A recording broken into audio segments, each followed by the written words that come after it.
aí galera, beleza? Como é que vocês estão? Hoje aqui eu tô empolgado, porque tem muita notícia boa pra dar. Acho que a única notícia ruim é relacionada ao Mendonça, a questão do dossiê, mas não é nem tão ruim assim, tem umas coisinhas boas também. Só que, gente, o dia ontem foi muito bom, foi vitória atrás de vitória. O veto do presidente foi mantido e, além de manter, isso serviu para, vou mostrar aqui para vocês como tá claro algumas coisas que a gente tá simplesmente sem entender, essa aproximação de Bolsonaro com o Centrão. Como é que funciona o Senado, como é que funciona a Câmara? Gente, coisa interessantíssima. Teve a questão aí do remédio, aquele que a gente não pode falar o nome, que o presidente tanto defende, que saiu a matéria, que aquele país lá vem utilizando e recomendando, e a gente vai ter que falar sobre isso daí. Vamos falar também do Mandetta. Temos informações sobre eleições, a gente sempre fala de São Paulo, só que hoje aqui tem um especial sobre o Paraná, coisa interessante, e no final tem aquelas notícias boas. Indústria voltando, imobiliário, umas coisinhas, obras, a gente já falou disso aí tudo. E também, meus amigos, tem nesse meio aí a questão do Witzel. O impeachment de Witzel, se depender do Aras, vai andar. A gente vai falar de tudo isso, mas vamos começar aqui já falando do nosso presidente, né? Sempre esteve certo. A Sakura, ela colocou 3 prints, na verdade, o próximo que foi a notícia de ontem, mas ela coloca assim a carinha de palhaço e fala, fique em casa. E aí fala, né, que a cidade lá, daquele país, retirou a obrigatoriedade do uso de máscaras em espaços abertos. Você vê lá, né? Isso aqui foi em maio.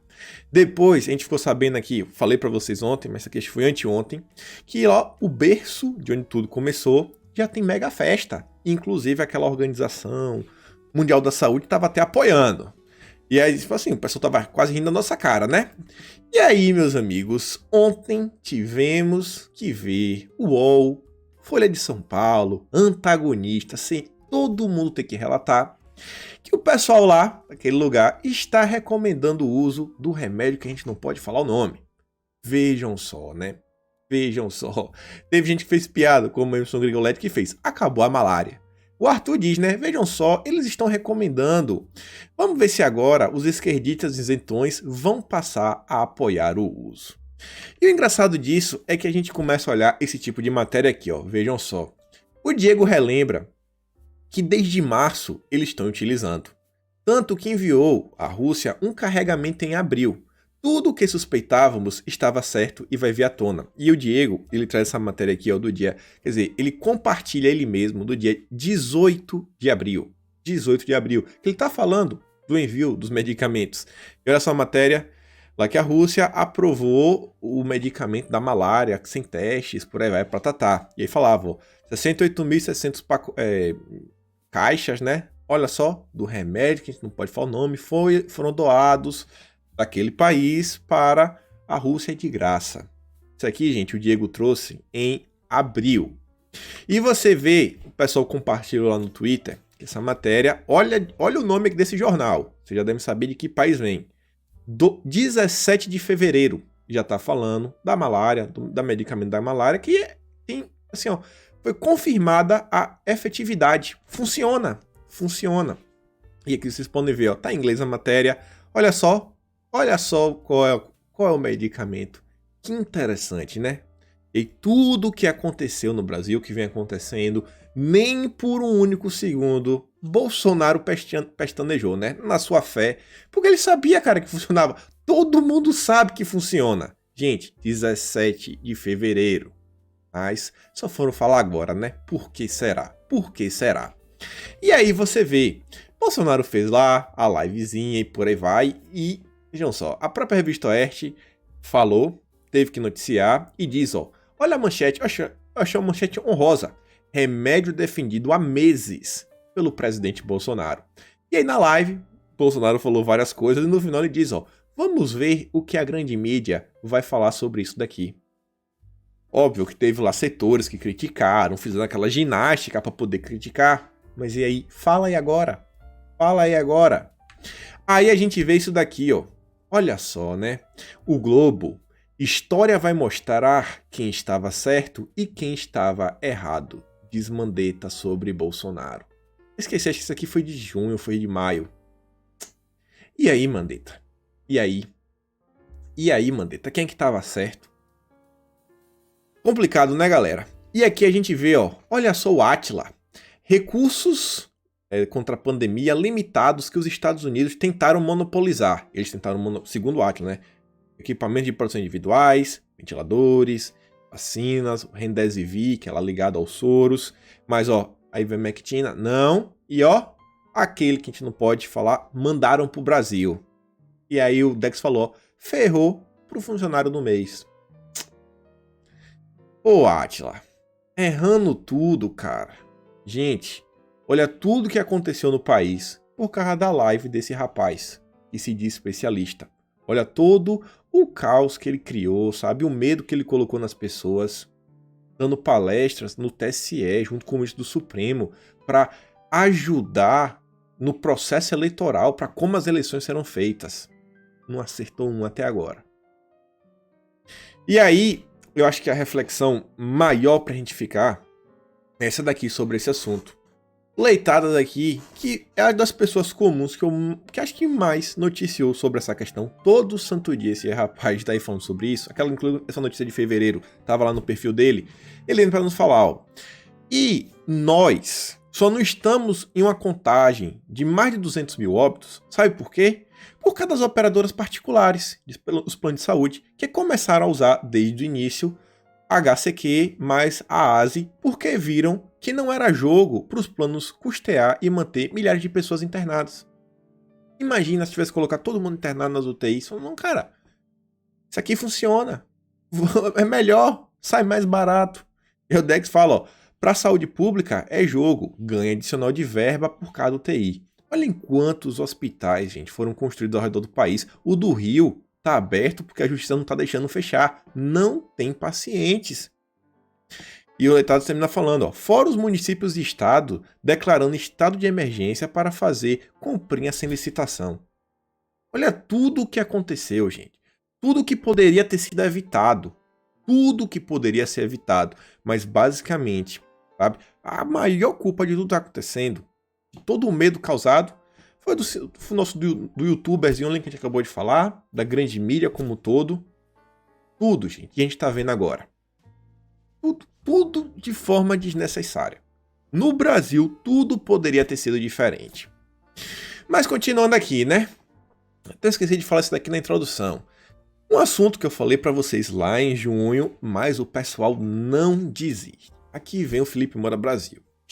Por que estão querendo criar problemas lá na questão do Flávio Bolsonaro e a questão da loja dele de chocolate, né? A Copenhaga, que vocês devem conhecer, uma loja de produto pra gente rica, sabe? Panetone de R$90, panetone de R$219, meu amigo, quem que come panetone de R$90?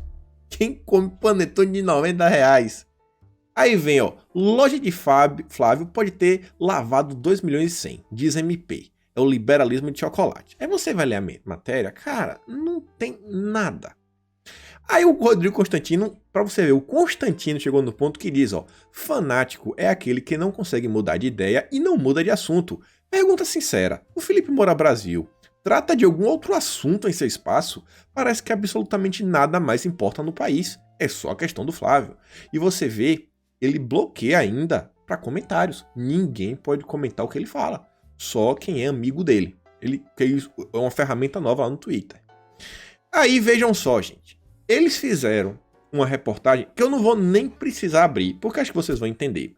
O antagonista diz, ó, de todos os depósitos em dinheiro recebidos pela loja do senador de 2015 a 2018, só um depósito atingiu o valor em que começa a exigência de a operação ser comunicada às autoridades. Os outros 1.511 ficaram abaixo. O valor para você ser comunicado à autoridade é um depósito de R$10.000. Gente, acreditem se quiser, estão implicando porque um cara que tem uma loja de rico, que acompanha água, que vende panetone de R$90 e por aí vai, porque ele fez depósitos de R$2.000, R$1.500, R$3.000. Vocês conseguem entender isso? O cara tem uma loja. Então, assim, é como se ninguém no país pagasse em dinheiro. Então, assim, é algo absurdo, né? Uma loja receber dinheiro em espécie e ter que depositar esse dinheiro. Olhem só, ele tem que ser investigado, porque não é possível isso. Como é que o empresário está depositando o dinheiro em espécie que ele recebe na loja? Ele tem que deixar tudo na loja, né? Compra um cofre e deixa tudo lá. Tem que estocar o dinheiro. Cara, olha o nível do antagonista. Os caras é só isso daí o dia inteiro, o dia inteiro, o dia inteiro. E por que isso aqui é importante? Como eu falei lá pra vocês em junho, a informação era quentíssima e vem se revelando. Eles falaram, cara, ir atrás do Flávio não vai dar certo, que ele tem foro, tem isso, tem aquilo outro. E vocês veem que é a conversa do foro o tempo todo. Só que falando, ó, eles vão ver se eles vão atrás da mulher do Flávio Bolsonaro. E a questão da loja, estão lá, e eles querem ver se eles conseguem colocar na conta da mulher. E uma coisa que a Operações Mãos Limpas era especialista, e a Lava Jato também é o quê? Você utilizar a mídia para você basicamente condenar a pessoa na opinião pública. É tanta matéria ruim que você fala, cara, essa pessoa é culpada. Quando vai pro julgamento, já é culpado já, velho. Esquece qualquer coisa, tá culpado. Então vai vendo, vai vendo. Lembra aí quem é o antagonista, lembra quem são os amigos dos antagonistas. Continuando aí, falar a questão do Mendonça, que chama é uma coisa chata, cara. É uma coisa chata. Depois de tudo que a gente viu ontem, da justificativa de Aras, mostrando que não tinha porquê esse dossiê ter causado problema, não causou problema com ninguém, sabe? Não tinha nenhuma consequência. São pessoas que são funcionárias públicas, foram compostos apenas de informações públicas disponíveis nas redes que qualquer pessoa poderia falar. E como qualquer funcionário público, eles estão assim aptos para cargos de indicação, cargos de confiança. Então é bom que sabe essas pessoas. Mas por 9 votos a 11, não foi 10 a 11, porque 10 a 1, quer dizer, 9 a 1, não foi 10 a 1 porque o Celso de Mello está afastado. O STF votou contra o governo para falar, não, esse dossiê não pode. E a única pessoa que votou contra, mais uma vez, foi o Marco Aurélio de Mello. Ele votou contra a questão do inquérito das fake news, falou que é um absurdo, é um inquérito que já começou errado. Ele votou contra na questão da BIM, ele falou, cara, a questão da BIM é um absurdo. Ele também votou contra a isso daí. E aí você vê que a matéria que eu trouxe ontem, que a gente começa o vídeo, é falando. Ele disse que o STF está sendo usado por partidos para fustigar o governo. E quem foi que colocou a DPF aí, acho que foi uma DPF, acho que 722, para essa questão do dossiê? Foi a Rede Solidariedade. Aí você vê, isso aí só o que ele falou, isso aqui a gente já falou ontem, por aí vai, todo mundo deve lembrar, isso aí repercutiu em todos os canais, não sei que você não está acompanhando política, e ele fala que isso é um absurdo, por aí vai. E aí, meus amigos, essa questão do Mendonça, o que eu quero terminar é por aqui, que é umas coisas que eu me pergunto assim, até onde, às vezes, é necessário você puxar um saco, porque depois de tudo que aconteceu, depois do pessoal negar o direito do governo de produzir os dossiês, o Ministério da Justiça e Segurança Pública solta uma nota para a imprensa escrita pelo próprio André Luiz de Almeida Mendonça, o nosso ministro da Justiça. A chamada no próprio Twitter, ele diz, ó, decisão do STF na DPF 722, ó, estava certo, reconhece a importância de regular exercício da atividade de inteligência como essencial para o Estado Democrático de Direito e a segurança dos cidadãos. Cara, eu odeio quem usa o Estado Democrático de Direito.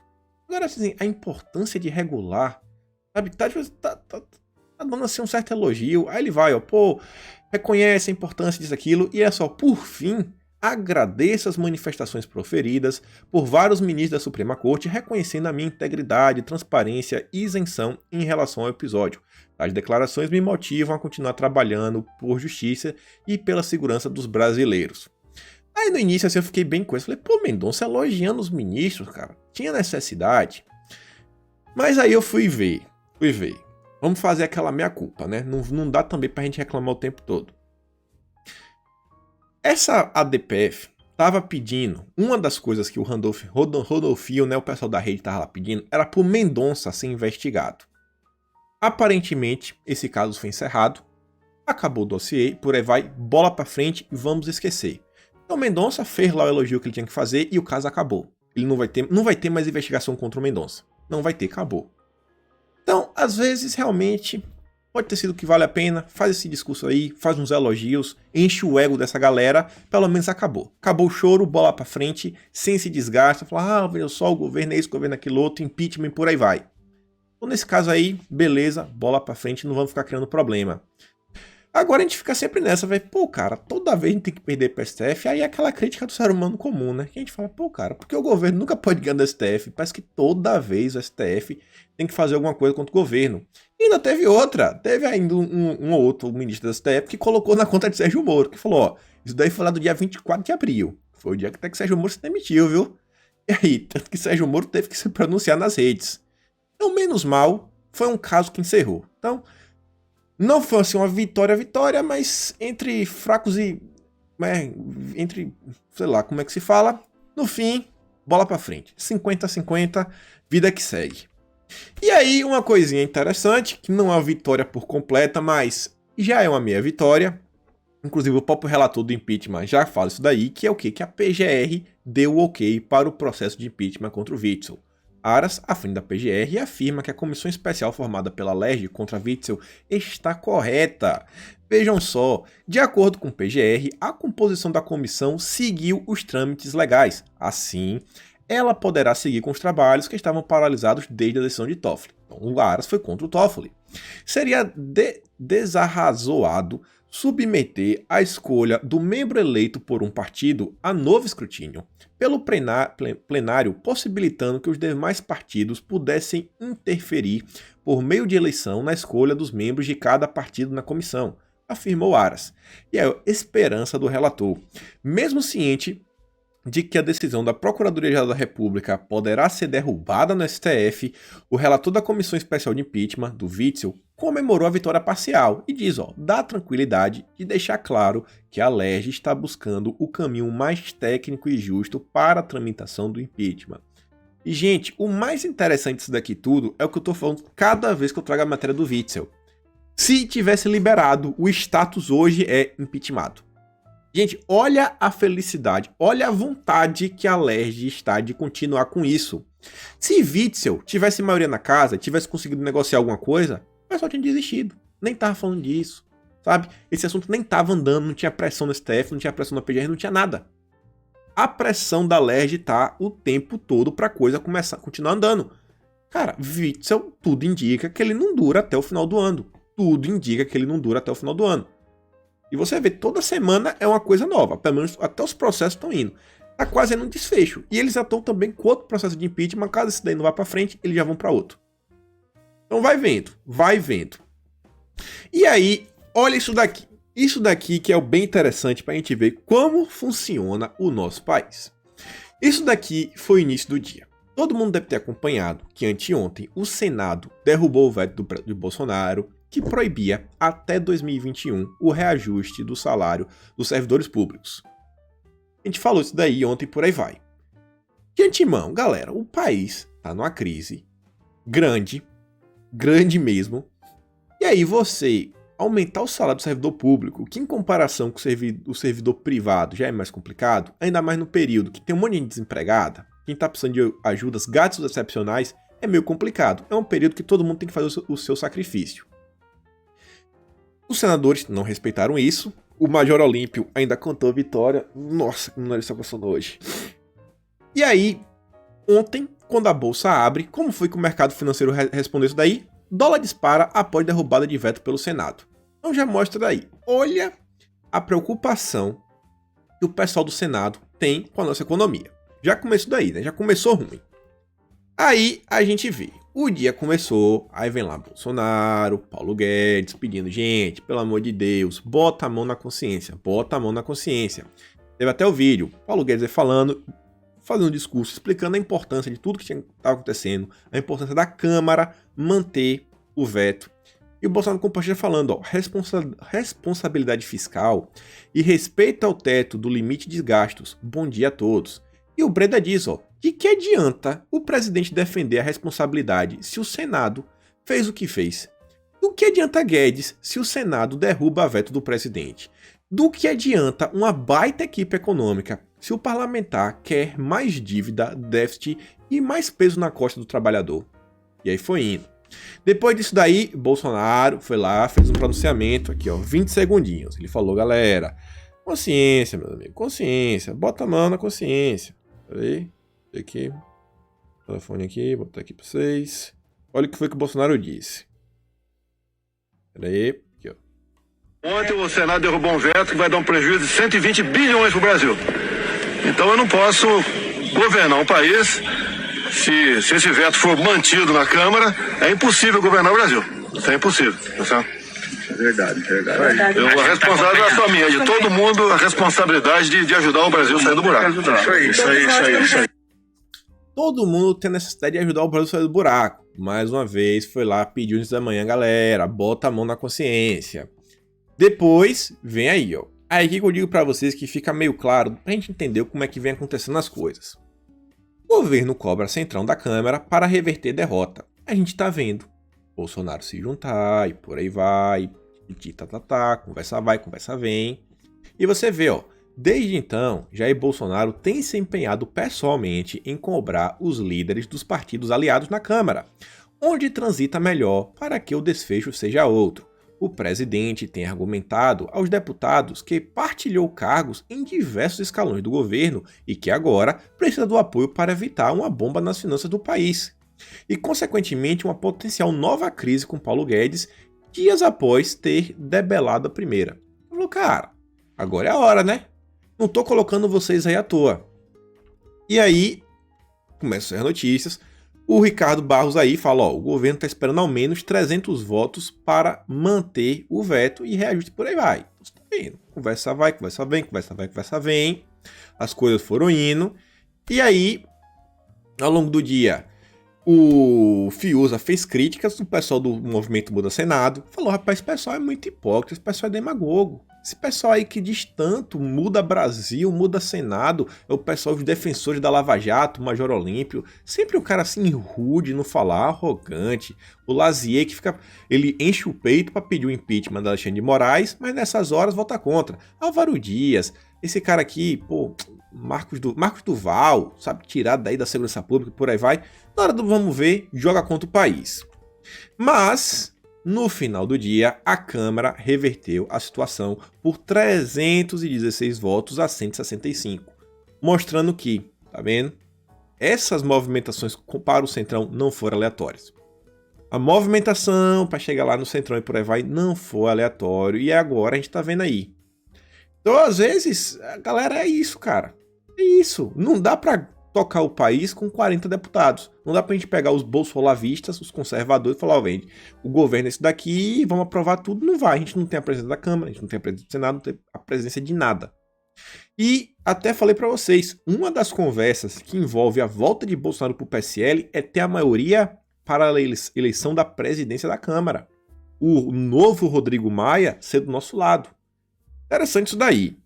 E aí, vejam só, depois que tudo aconteceu, depois que Guedes havia se pronunciado no dia de ontem, que falou, cara, isso é um crime contra o país, o que o Senado fez. Depois de tudo que aconteceu, depois de tudo que derrubou, que foi uma vitória para o país, olha só o que os senadores resolveram fazer. Em reação, senadores vão pedir que Guedes esclareça a declaração sobre crime contra o país. Os senadores que votaram pela derrubada do veto estão indignados com Paulo Guedes. A declaração do ministro da Economia sobre a votação ser um crime contra o país teve grande repercussão no Senado. Em reação, Esperdião Amin prepara um convite para Guedes participar de uma audiência e esclarecer os ataques feitos aos senadores. E olhem só, mais uma vez, os senadores do grupo Muda Senado mobilizam-se para coletar assinaturas necessárias para o requerimento. Se Guedes não comparecer pelo convite, os parlamentares avaliam convocar o ministro para uma audiência. Veja só, meus amigos, como são as coisas no Brasil, né? Vejam só, depois de tudo, Guedes ainda tem que ir lá para dar essa explicação. Depois de tudo. O Bolsonaro falou, cara, não vai dar para governar o país desse jeito, vai ser crise fiscal. Mas é o movimento Muda Senado. Mas calma que tem mais coisa. Aí depois que tudo deu errado, que a população se revoltou, vem lá para se explicar. Aí vem o Lazier Martins, senador. Cara, eu não confio em homem que fica mordendo a linguinha. Olha só, olhinho fechado mordendo a linguinha.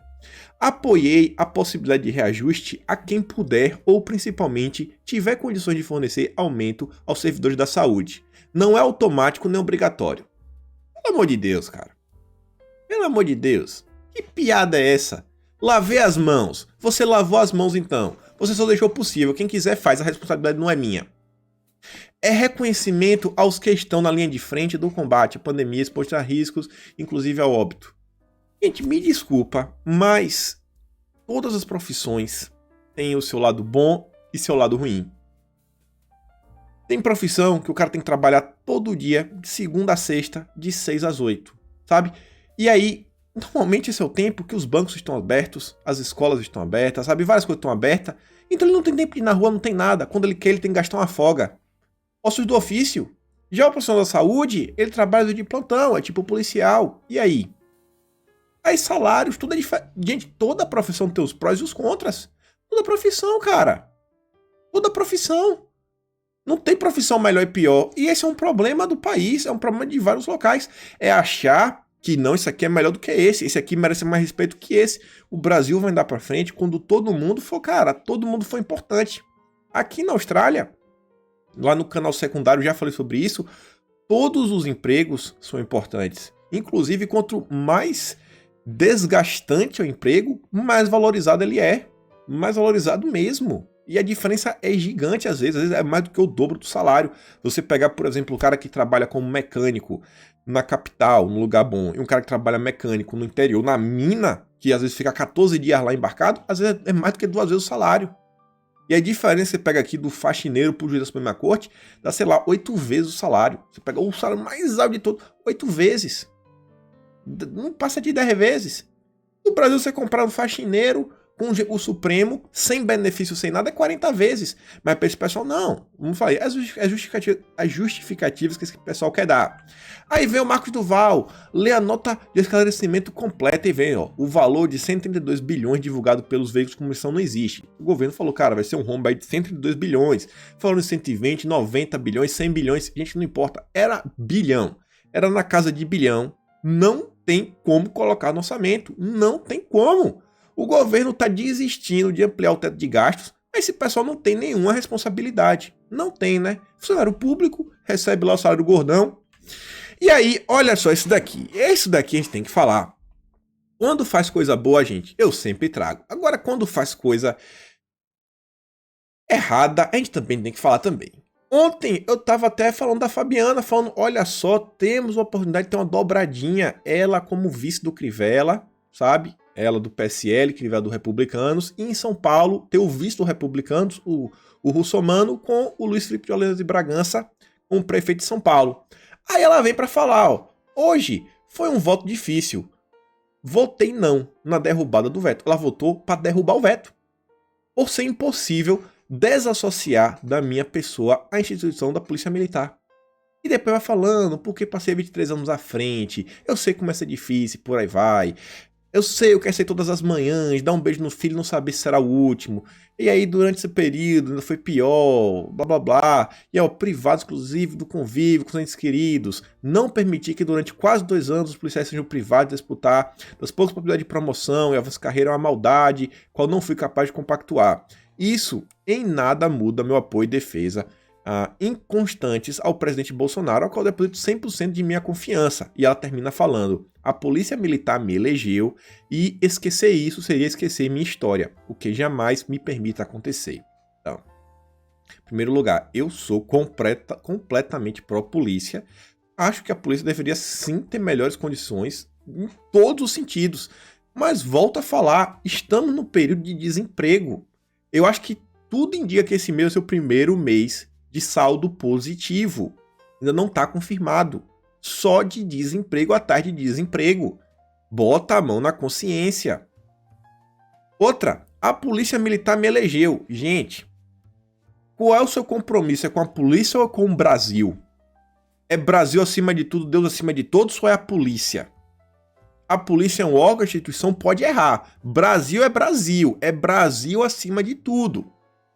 Brasil acima de tudo. Aí veio com uma conversinha dessa. E aí, pra você falar que eu não tô pegando no pé, ó, veja o próprio Daniel, também da polícia. E olha só, olha a diferença de postura. Eu peço desculpas à tropa, mas eu preciso manter o veto. Eu preciso, gente. Se for derrubado, o Brasil sofrerá danos colaterais ainda mais profundos. E neste momento não podemos ser permissivos. É uma votação difícil para mim, mas permaneço com um compromisso pelo Brasil. Não é pela polícia, pelo Brasil. Gente, outra coisa. Olha a concorrência quando abre concurso para polícia. Gente, tem mais gente por vaga do que um curso de medicina. Eu tenho na minha família, direta, sabe? Assim, em primeiro grau, polícia. E todo mundo entende essa questão. Não tem ninguém revoltado com o governo. Gente, é extremamente concorrido. Se fosse algo ruim, ninguém queria ser.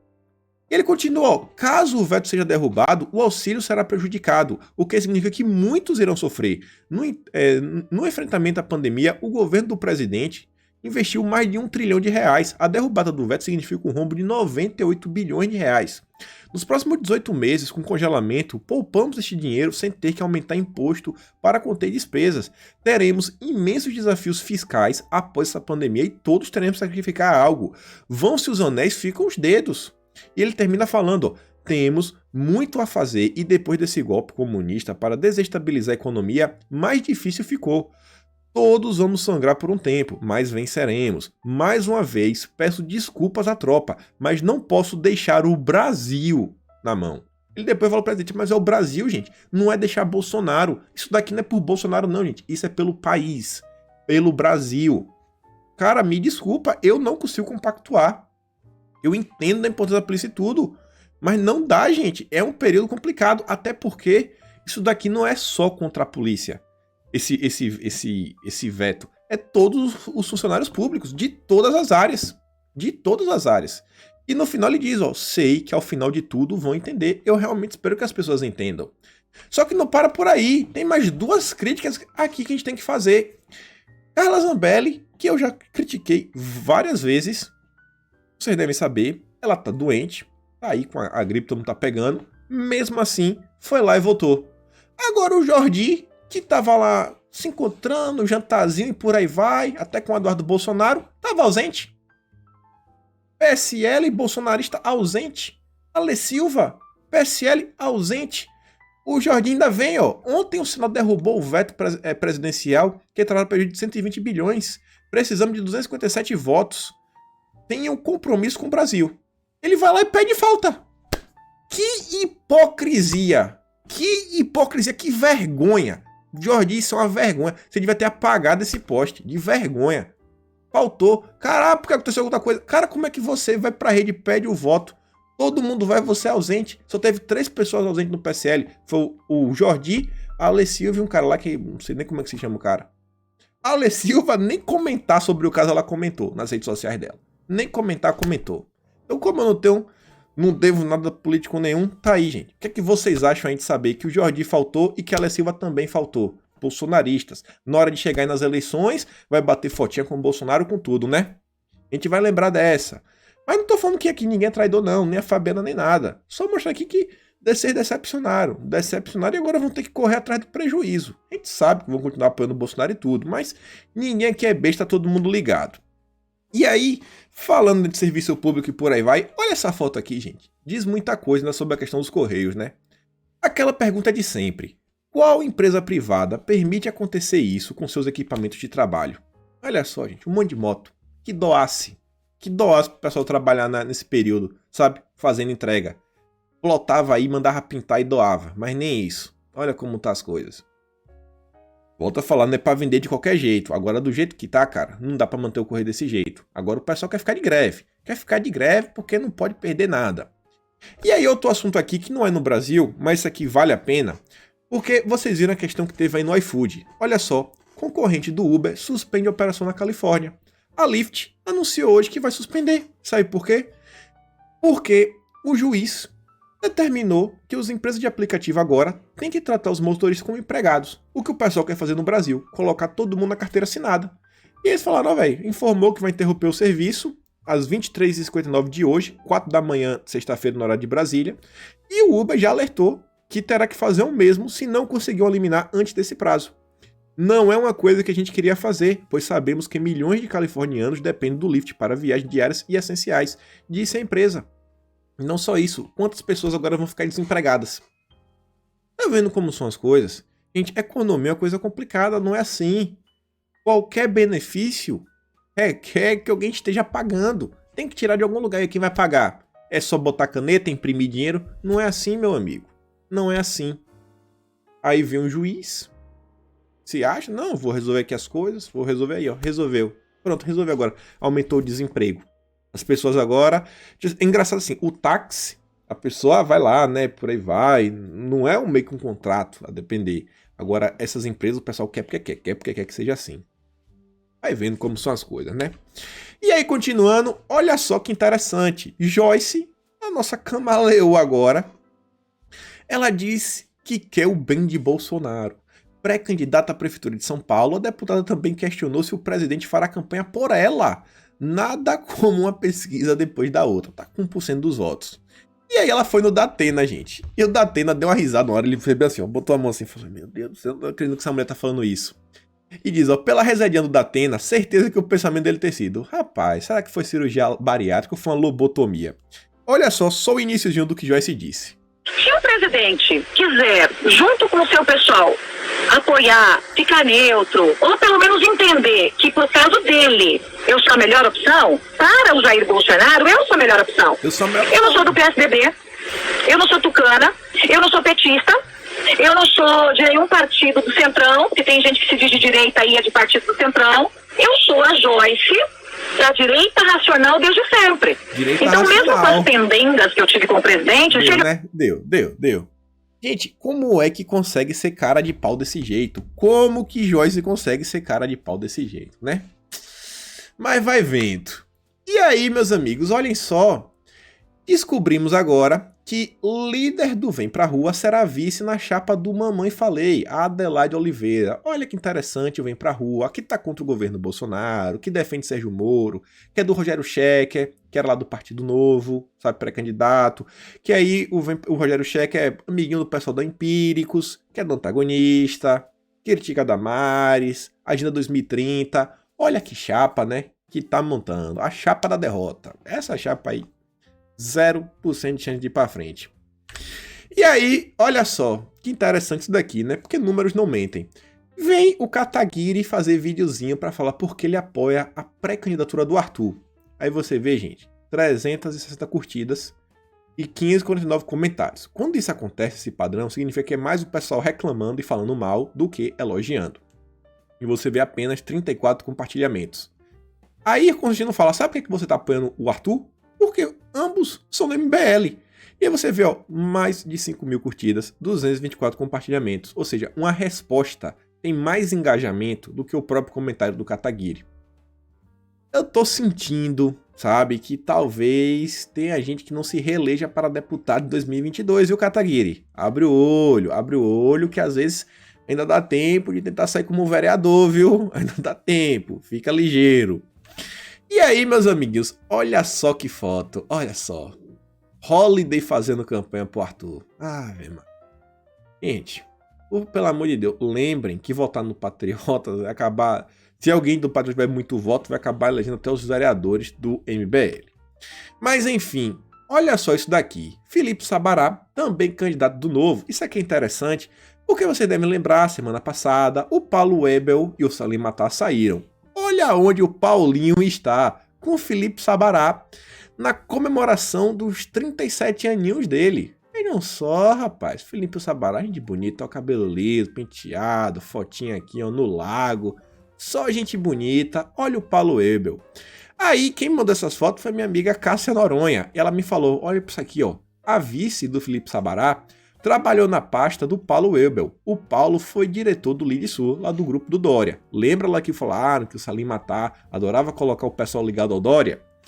E aí, Cássia vem de novo e fala, ó, olha aí, ó, aí o motivo da saída do Webel. Recém-saído do governo Bolsonaro, Paulo Webel será supersecretário na campanha de Felipe Sabará. Ah, rapaz, que interessante, né? Aí ele saiu, né, mais do governo, agora tá trabalhando pro Sabará do Novo. Então, gente, pelo amor de Deus, né? Vocês estão vendo aí que essa chapa do Novo não tem futuro. A não ser que seja Novo versus o PT, aí a gente volta no Novo. E aí, continuando, como eu falei pra vocês, a gente vai falar do Paraná. Vocês lembram daquele pré-eleições? Então o pessoal foi trazendo algumas informações e eu achei assim, o Paraná foi bem interessante, eu vou falar pra vocês por quê. Logo de início, o cara me falou, ó, cara, pra prefeitura de Curitiba tem a Marisa Lobo, conservadora, mulher de Deus, aliado com o Jair Bolsonaro. E aí, gente, muita gente falou assim, cara, esse projeto vai dar errado, porque o povo não sabe pesquisar, vai ter gente que vai se candidatar, vai colocar a própria candidatura dele lá, vai se escalar pra vaga. Mas gente, a gente tem que fazer alguma coisa. Aí tá a Marisa Lobo, tá o nome. Essa daí a gente vai falar de novo dela. Aí veio aqui o Gabriel Baques, falou, ó, tem o Éder Borges. O Éder Borges até ele fazia vários vídeos lá no Pessoal Terça Livre. Um cara aí que parece que tá, pelo menos, militando há muito tempo. Há mais de ano. Quem acompanha o Terça Livre há 2, 3 anos, já deve ter visto aí o Éder Borges em algum momento. Então é um dos nomes aí, ó, pra vereador. Eu acho que é vereador de Londrina. Acho que é de Londrina. Então, quem for de Londrina, olha. Ó, ainda deixou Facebook, o pessoal, página e o Twitter. Gente, eu vou mostrar pra vocês uma coisa. É um nome, vocês vão entender o que eu quero falar.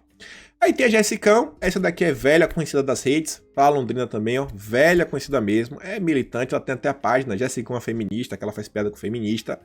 E aqui o Joelson, ele se escalou, ó. Ele falou que ele é por Foz do Iguaçu, e ele falou que vai sair como vereador, ele é pré-candidato, e fala que tem a Ranieri Martioro, que é do PRTB, que é até do Partido do Mourão. A gente também vai falar desse carinha aqui em específico. Depois teve a Paula, a gente também vai falar dela, se escalou aqui ó, como pré-candidata a vereadora.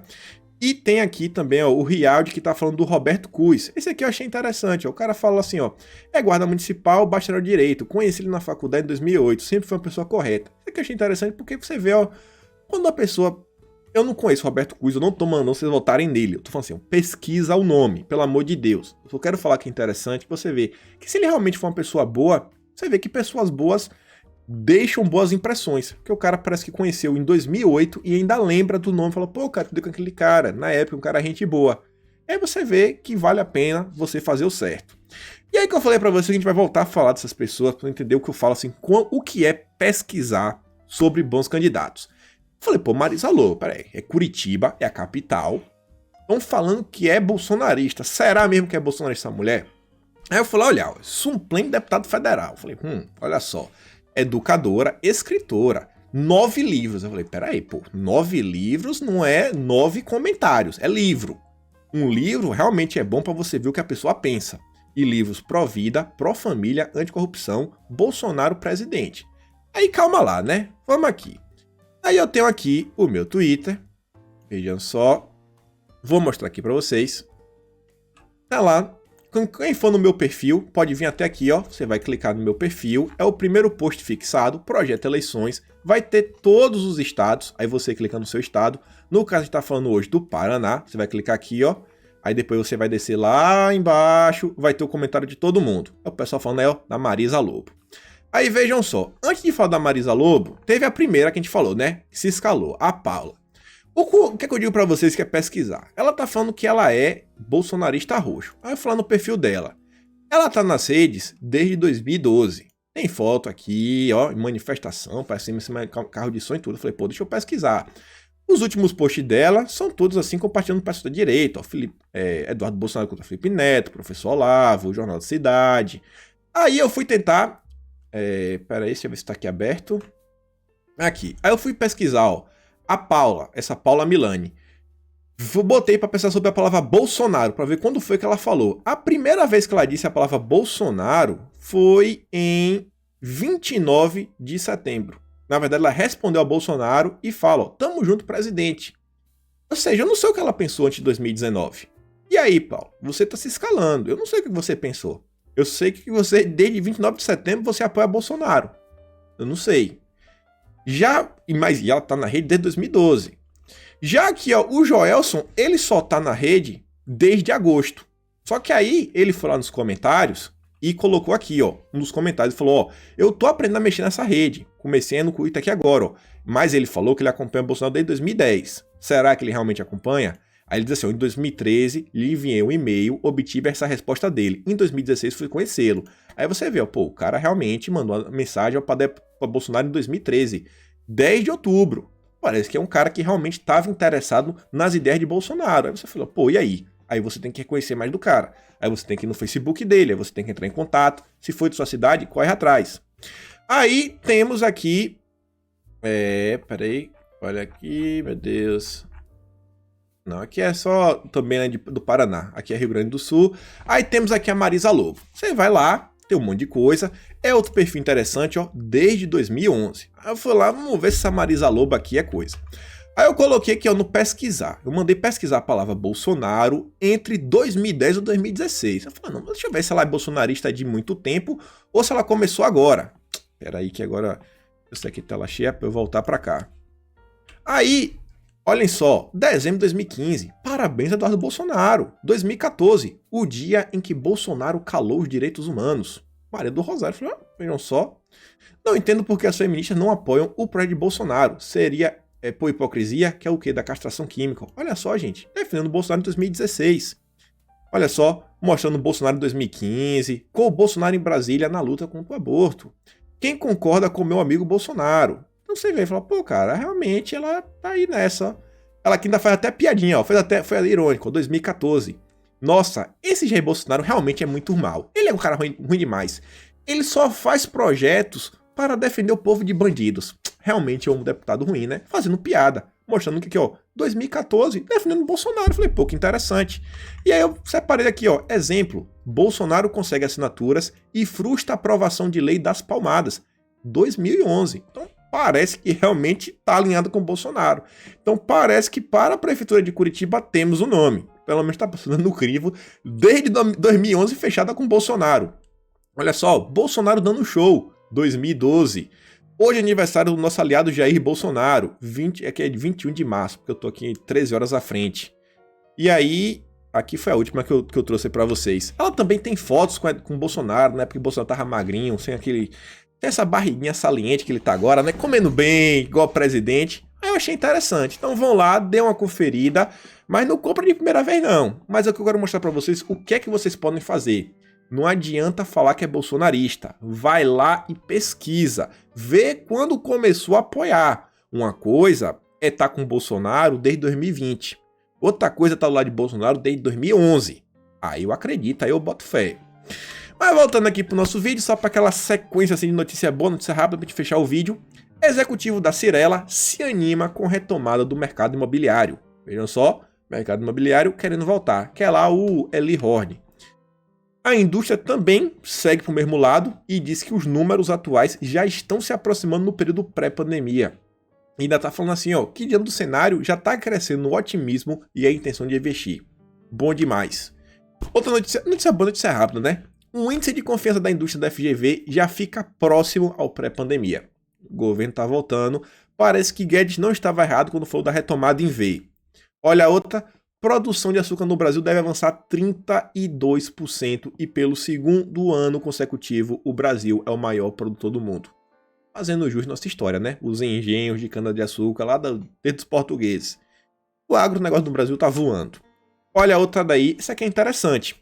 A Secom tá prometendo pra gente que a partir de hoje vão aprofundar a divulgação de informações relativas às ações do governo para os estados. Assim, além de publicar nossos atos, estimulamos o debate público em torno da defesa da liberdade e da democracia, valores inegociáveis do governo. E depois sai uma tratativa. Então, realmente, a Secom tem que trabalhar mais. E vem mostrando que vem trabalhando mais. Carlos Bolsonaro aqui nos avisa que Arthur fala para o pessoal do INSS que aprovou, aqui o INSS inicia prova de vida por biometria facial a partir de hoje. Não precisarão mais fazer pessoalmente o teste cerca de 500 mil beneficiários, algo que antes chegou a gerar até mortes pelo incômodo da locomoção de idosos, começa a só ser virtual. Realmente o governo se digitalizando, coisa interessante. PRF, todo vídeo eu tenho que trazer a PRF, né? Minha polícia do coração. Eu gosto da polícia, vocês sabem disso. Mais de 1 tonelada aí de orégano apreendido, dessa vez contagem em Minas Gerais. Olha aqui outra, esse vídeo aqui é até vídeo, gente. Você vê só o concreto aqui, os caras abrem a comporta e você vê assim a água chegando.